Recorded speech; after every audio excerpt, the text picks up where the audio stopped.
राधे राधे। आंग्ल नववर्ष की आप सभी को शुभकामनाएं। 2023 आरंभ हो चुका है और आप सभी ने इस नव वर्ष में कुछ संकल्प किए होंगे। रेजोल्यूशंस, जो आजकल एक नया वर्ड है कि नव वर्ष में हम सभी अपने लिए कुछ नए संकल्प लेते हैं ताकि आने वाला जो वर्ष है उसमें कुछ ऐसा हम करें जो हमने अपने पिछले समय में नहीं किया। जो वक्त गुजर गया, उम्र का जो हिस्सा गुजर चुका है, उसमें जो कार्य हम नहीं कर पाए या हमें लगता था कि आवश्यक थे परंतु हमने नहीं किए, तो हम सभी संकल्प लेते हैं कि नव वर्ष में हम उन कार्यों को करेंगे। चाहे वो कार्य हमारी फिटनेस को लेकर हो, वो कार्य हमारी डाइट को लेकर हो, परिवार को लेकर हो, या किसी भी अन्य आध्यात्मिक लक्ष्य को लेकर हो, लेकिन हम सभी ने कोई ना कोई संकल्प तो अवश्य लिया है। बहुत अच्छा लगता है ये देखकर कि नव वर्ष के प्रथम दिवस अधिकतर सभी लोगों ने मंदिरों में, मठों में, ईश्वर के चरणों में दान पुण्य इत्यादि करके भजन संकीर्तन के द्वारा इस नव वर्ष का स्वागत किया। जब हम ये सभी कार्य कर रहे होते हैं जिसमें दान है, भजन है, कीर्तन है, चाहे पशुओं के लिए दान किया जाए, पर्यावरण के लिए किया जाए या मनुष्यों के लिए किया जाए, तो ये तो सभी की एक अनुभूति होगी कि जब हम इन कार्यों को करते हैं तो एक आंतरिक सुखद अनुभूति और एक तृप्ति का एहसास हम सबको होता है। आपने भी किया होगा। ऐसा हो ही नहीं सकता कि किसी ने उस तृप्ति का एहसास ना किया हो, क्योंकि जब भी हम कोई श्रेष्ठ कर्म करते हैं, कोई ऐसा कर्म करते हैं जिसके साथ वो ईश्वरीय सत्ता जुड़ी हुई होती है, या वो कर्म ईश्वर को समर्पित करते हुए किया जाता है, तो आत्मा को सुखद अनुभूति होती है, क्योंकि आत्मा इन्हीं सद भावों को चाहती है, इन्हीं सद्भावों को पसंद करती है। तो सद्भाव, इस शब्द में जो सद शब्द जुड़ा है, ये शब्द कहां से आया? मूलभूत रूप से ये सत ऐसा शब्द है, लेकिन जब इसको भाव के साथ जोड़ा जाता है तो ये सद्भाव बन जाता है। इसे हम कह सकते हैं कि ये संधि के नियमों के अनुसार होता है। ज्यादा व्याकरण में नहीं जाएंगे, अन्यथा क्लिष्ट हो जाएगा और फिर आप सभी बोर हो जाएंगे मुझसे। लेकिन सत प्लस भाव यानी सद्भाव। तो आखिर ये जो सत्य है ये क्या है? सत मतलब सत्य, सत मतलब जो सनातन है, जो सर्वत्र है। तो फिर वो सनातन और सर्वत्र क्या है? श्रीमद् भगवद गीता के 17वें अध्याय के श्लोक नंबर 23, 24 और 25 में इस सत्य की बड़ी अच्छी परिभाषा दी गई है और बहुत अच्छे से इसके अर्थ को हमें बताया गया है। ओम तत्सदिति निर्देशो ब्राह्मणस्तेन त्रिविध स्मृतः। ओम तत्सविधिस यानी ओम तत् सत, इन तीन नामों से जिसे हम निर्देश करते हैं वो परमात्मा है। आपने देखा होगा, हम किसी को बुलाना चाहते हैं या किसी के संदर्भ में जब बात करते हैं तो हम कहते हैं उसके लिए, वो उसकी बात। तो जब हम निर्देश कर रहे हैं इस तरह से, तो निर्देश करने का अर्थ क्या है? किसे निर्देश किया? तत्। तत् मतलब वो सत्ता जो है, क्योंकि निर्देश उसी को करेंगे जो है। जो नहीं है, जिसका अस्तित्व नहीं है, उसे निर्देश कैसे करेंगे, उसे इंगित कैसे करेंगे। तत् का मतलब होता है वो मतलब वो परम सत्ता जो सर्वत्र है। तो ओम, तत्, सत, इन तीन नामों से जिस परमात्मा का हम स्मरण करते हैं, इन तीन नामों से हम उस परमात्मा को जानते हैं। ओम, तत्, सत, ये तीनों नाम उस परमात्मा के हैं।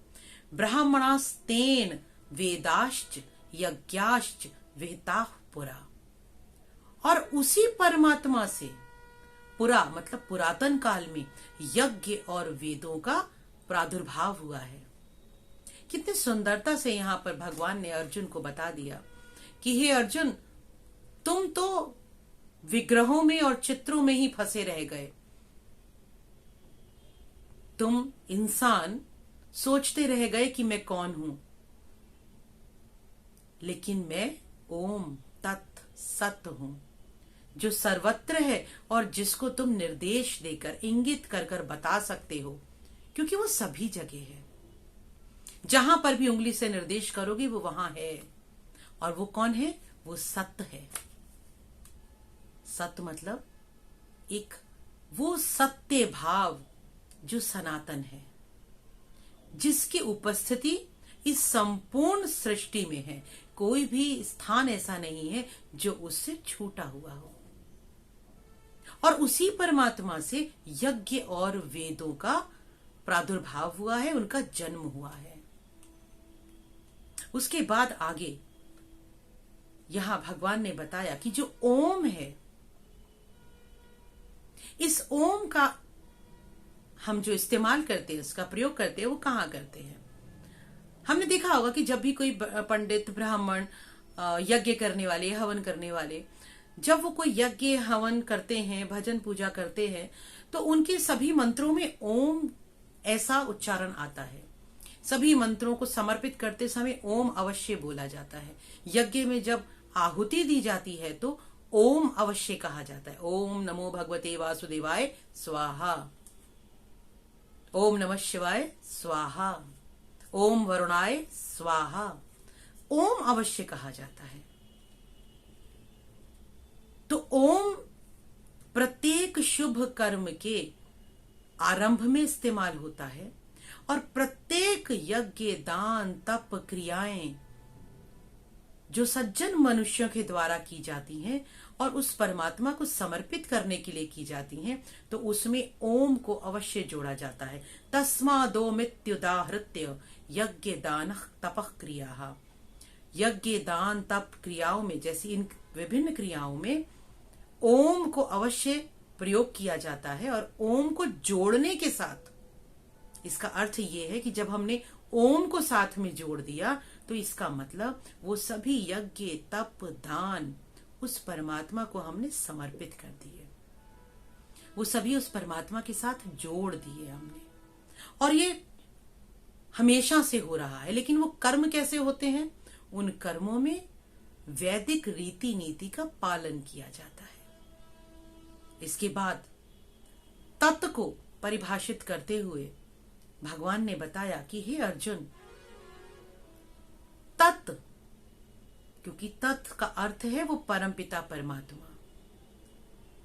तो ऐसे मनुष्य जो मोक्ष की कामना करते हैं, लेकिन उन्हें कोई भी लौकिक सिद्धि नहीं चाहिए, कोई भी लौकिक कामना उनकी नहीं है, तो जब बिना किसी लौकिक कामना के सिर्फ मोक्ष के हेतु यज्ञ, दान, तप और क्रियाएं की जाती हैं, तो वो उस परमात्मा के निमित्त होती हैं, यानी तत्व उसके लिए होती हैं। तो हर उस कर्म में, हर उस यज्ञ तप में वो तत्व को निर्देश करते हुए उस परमात्मा को समर्पित करते हैं। तो ओम तत्। इसके बाद आता है सत। प्रत्येक कर्म जो प्रभु को समर्पित होता है वो सत्कर्म होता है।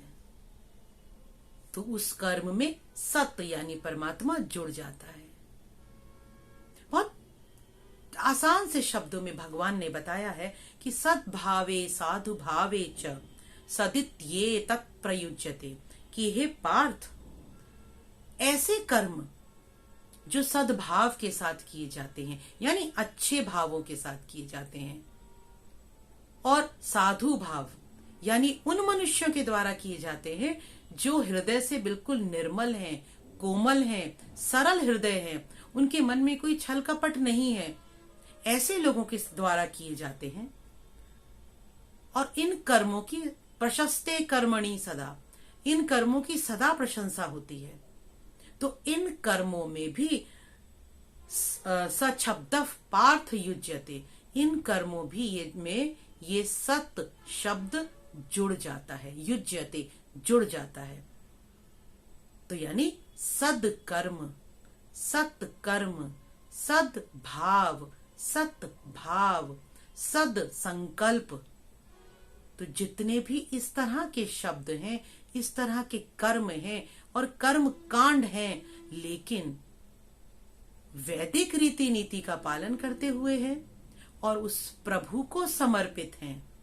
इदम न मम, ये भाव रहना चाहिए कि ये मेरे लिए नहीं है। अगर उसमें ये भाव है कि मेरी कोई इच्छा पूर्ण होनी चाहिए, मेरे शत्रु का नाश होना चाहिए, अगर ऐसी कामना है, धन की प्राप्ति होनी चाहिए, राज्य की प्राप्ति होनी चाहिए, अगर इस कामना के साथ कोई कार्य किया गया है तो वो सत्कार्य नहीं है। इससे पहले के श्लोकों में भी भगवान ने बहुत स्पष्ट किया था कि जिन यज्ञ तप दान में फल की इच्छा जुड़ जाती है वो राजसी होते हैं, और जो राजसी कर्म है वो आपको फल तो देंगे परंतु उस परमात्मा तक पहुंचने का कोई मार्ग नहीं देंगे। तो परमात्मा तक पहुंचने का मार्ग, मोक्ष तक पहुंचने का जो मार्ग है वो सत संकल्प और सत्कर्म है। और सत्कर्म तभी होते हैं जब वो ओम तत् सत के लिए समर्पित होते हैं। ये थोड़ा सा मुश्किल जरूर है, लेकिन जब हम करने लगेंगे तब हमें समझ में आएगा कि आखिर यहां भगवान कृष्ण हमें क्या समझा रहे हैं। भगवान का ये कहना है कि जिस तरह से हमारे अकाउंट में जब तक कुछ धनराशि जमा है तब तक हम सभी सांसारिक भोगों को भोग सकते हैं, लेकिन जैसे ही अकाउंट का बैलेंस क्लियर निल हो जाएगा, यानी हमारे बैंक का अकाउंट में पैसा जमा नहीं रहेगा, तो क्या हम सांसारिक भोगों का भोग कर पाएंगे? नहीं कर पाएंगे ना। यानी सांसारिक भोगों को भोगने के लिए हमारे अकाउंट में पैसा होना चाहिए। इसी तरह से जितने भी कर्म हम अपनी कामनाओं की पूर्ति के लिए करते हैं, चाहे वो यज्ञ हो, भजन हो, भक्ति हो, दान हो, तप हो, तपस्या हो, ये जितने भी कर्म हम अपनी लौकिक कामनाओं की पूर्ति के लिए करते हैं तो वे राजस कर्म है और इनसे हमें भोगों की प्राप्ति हो जाती है, लेकिन ईश्वर की प्राप्ति नहीं होती।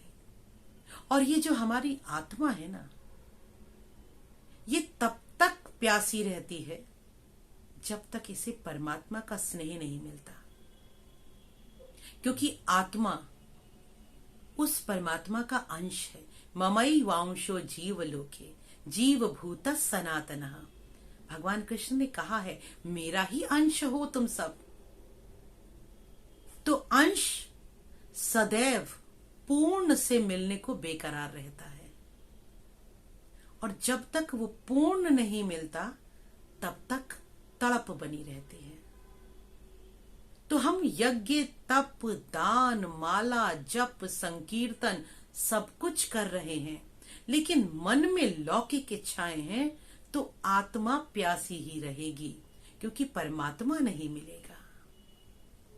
परमात्मा को पाने के लिए वो वाला धन चाहिए जिससे परमात्मा मिले। तो वो धन क्या है? वो धन है प्रत्येक कर्म परमात्मा को समर्पित करते हुए चले। सब कुछ तेरा है, तेरा तुझको अर्पण। हम आरती गाते हैं तो हमेशा कहते हैं, लेकिन सोचिए कि कभी कुछ अर्पण किया है क्या? कभी नहीं किया। हम लड्डू गोपाल को नहलाते धुलाते हैं और उसके सामने 4 मिश्री के दाने रखते हैं, कहते हैं तेरा तुझको अर्पण। लड्डू गोपाल ने क्या 4 मिश्री ही दी है जीवन में? नहीं ना। स्वयं तो हम 56 भोग का आनंद ले रहे हैं और कह रहे हैं तेरा तुझको अर्पण। तो तेरा तुझको अर्पण का भाव दूसरा है। वो ये भाव नहीं है कि लड्डू गोपाल को ही अब 56 भोग का आपने प्रसादी लगाना है। और मेरे किसी भी वीडियो में आप ये नहीं पाएंगे कि मैं सिर्फ विग्रहों की पूजा की बात आपको बता रही हूं। आप करिए, वो अच्छा है, लेकिन तेरा तुझको अर्पण का अर्थ ये है कि मेरे को इस जीवन में प्रभु तुमने जो भी दिया है, चाहे वो धन हो, संपत्ति हो, जायदाद हो, नाते रिश्तेदार हो, बच्चे हो, पत्नी हो, परिवार हो, वो सब कुछ तुम्हारा है। और मैं इस धन संपत्ति का एक ट्रस्टी हूं। जिस तरह से एक ट्रस्टी ईमानदारी के साथ ट्रस्ट का संचालन करता है, लेकिन वो जानता है कि ये मेरा नहीं है, या एक एम्प्लॉय ईमानदारी के साथ नौकरी करता है पर वो जानता है कि जिस कंपनी में मैं नौकरी करता हूं वो कंपनी मेरी नहीं है। एक बैंक का कैशियर हजारों लाखों करोड़ों रुपए के बीच में बैठा होता है, लेकिन वो जानता है कि ये मेरे नहीं है, बैंक के हैं। तो उसके मन में उनके लिए कोई भाव नहीं आता, कोई खुशी का अतिरेक नहीं होता, क्योंकि उसे पता है ये बैंक का पैसा है। तो इसी तरह से इस परिवार में जब हम रहते हैं तो हमारे पास करोड़ों रुपया आ जाए तो भावावेश में हमें अहंकार में फूल नहीं जाना चाहिए कि ये मेरा पैसा है। और यदि कभी कुछ नुकसान हो जाए तो दुख और दर्द के गर्त में हमें डूब नहीं जाना है कि हाय हाय मेरा नुकसान हो गया। ये सारा बिजनेस, ये सारा व्यापार, ये बच्चे, ये पैसा, ये रिश्ते, ये नाते, प्रभु सब तेरा है, मैं सिर्फ संभालने वाला हूं। तुमने ही दिया है, तुम्हें जब चाहिए तुम ले लेना। इस भाव के साथ हम कहते हैं तेरा तुझको अर्पण। क्या लागे मेरा, मेरा कुछ भी नहीं है, इदम न मम, कुछ भी नहीं है मेरा। ये 2 पंक्तियां बहुत खूबसूरत पंक्तियां हैं। अगर इनको हमने अपने जीवन में अक्षरश उतार लिया, पालन करने लग गए, तो यकीन मानिए परमात्मा की कृपा दूर नहीं है। परमात्मा आने को बेकरार बैठा है। वो बेकरार है कि मेरे पास तुम आओ ना, 1 कदम तुम बढ़ाओ, मैं 4 कदम बढ़कर तुम्हें गले से लगा लूंगा। लेकिन हमने ही बेड़ियां डाली हैं, हमने ही एक खाई बनाई है उसके और अपने बीच में कि वो तो बहुत दूर है, उसको पाना तो बड़ा मुश्किल है। लेकिन मुश्किल नहीं है, वो हमारे अंदर ही बैठा है, सिर्फ पहचानने की जरूरत है। तो इसी तरह की खूबसूरत सी और बड़ी आसान सी बातें जो परमात्मा तक पहुंचाएंगी, ये जानने के लिए इस चैनल को शेयर जरूर कीजिए, सब्सक्राइब कीजिए और सब्सक्राइब कराइए। क्योंकि जब तक आप इसे सब्सक्राइब नहीं कराएंगे, 1000 सब्सक्राइबर्स जब तक नहीं होंगे, आप जानते हैं मैं लाइव आप तक नहीं आ पाऊंगी। लेकिन मेरी बहुत इच्छा है कि मैं आप सबके साथ लाइव जुड़ूं, क्योंकि मुझे कई लोगों के ईमेल्स आए हैं, वो चाहते हैं कि लाइव सेशन हो जिसमें वो अपनी परेशानियां मेरे साथ शेयर कर सकें। उन्हें अगर कोई काउंसलिंग की जरूरत है तो लाइव वो मुझसे प्रश्न पूछ सकें। लेकिन जब तक 1000 सब्सक्राइबर्स नहीं होंगे तो मैं लाइव टेलीकास्ट नहीं कर सकती। इसीलिए आप सबकी हेल्प की जरूरत है। तो फटाफट से शेयर कीजिए, सब्सक्राइब कराइए और अपने मित्रों से भी कराइए। तब तक के लिए राधे राधे।